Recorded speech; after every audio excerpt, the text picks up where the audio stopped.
तर मोवियात जाण्यासाठी मी ठाकरेंना भेटलो नाही असं राजू शेट्टी यांनी म्हटलंय। मुरलीधर जाधव माझे जुने मित्र आहेत अशी भूमिका का घेतली माहित नाही।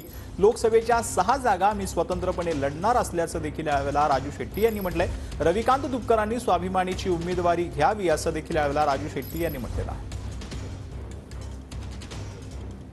काय सांगाल साहेब, हातकणंगलेची सीट आम्हालाच द्यावी, तुम्हाला त्यांनी विरोध केला, त्यामुळे त्यांची हक्कलपेटी केली असं वाटतं? मी बाहेर आलेल्या मातोश्रीच्या बाहेर सांगितलेलं होतं की महाविकास आघाडीमध्ये जाण्याचा प्रश्नच येत नाही, मी स्वतंत्र लढणार आहे।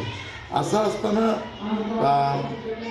मुरलीधर जाधव माझे मित्र आहेत, जुने मित्र आहेत, त्यांनी अशा पद्धतीची भूमिका का घेतली माहीत नाही, किंवा त्यांच्यावर कारवाई हा कदाचित त्यांच्या पक्षांतर्गत बाबा असेल, मला त्यातलं काही माहिती नाही।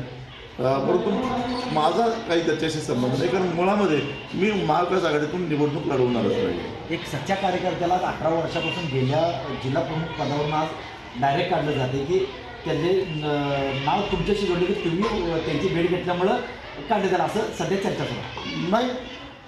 त्यांना लोकसभा लढवायची होती मी ऐकलं, परंतु मी आघाडीत लढणारच नाही, तर मग मी त्यांच्या आड यायचा संबंधच नाही, मी लढणारच आहे आणि स्वतंत्र लढणार आहे। तुम्ही 6 सीटा राज्यात लढवणार आहे, परत त्याचे रविकांत तुपकर सुद्धा म्हणतात की मी स्वतंत्रपणे शेतकऱ्यांसाठी लढणार, त्याबद्दल काय सांगा? नाही, 6 जागा स्वतंत्रपणाने लढवायचा आम्ही निर्णय घेतलेला आहे।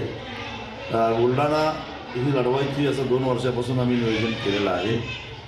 रविकांत तुपकरनी स्वाभिमानीची उमेदवारी घ्यावी अशी आमची अपेक्षा आहे, आणि त्याने उमेदवारी घेतली तर आनंद होईल, नाही घेतली तरी सुद्धा स्वाभिमानीचा उमेदवार तिथं असणारच। कॅमेरामॅन संतोष मोकाशीचा मी साईला जाधव, PN मराठी, इचलकरंजी।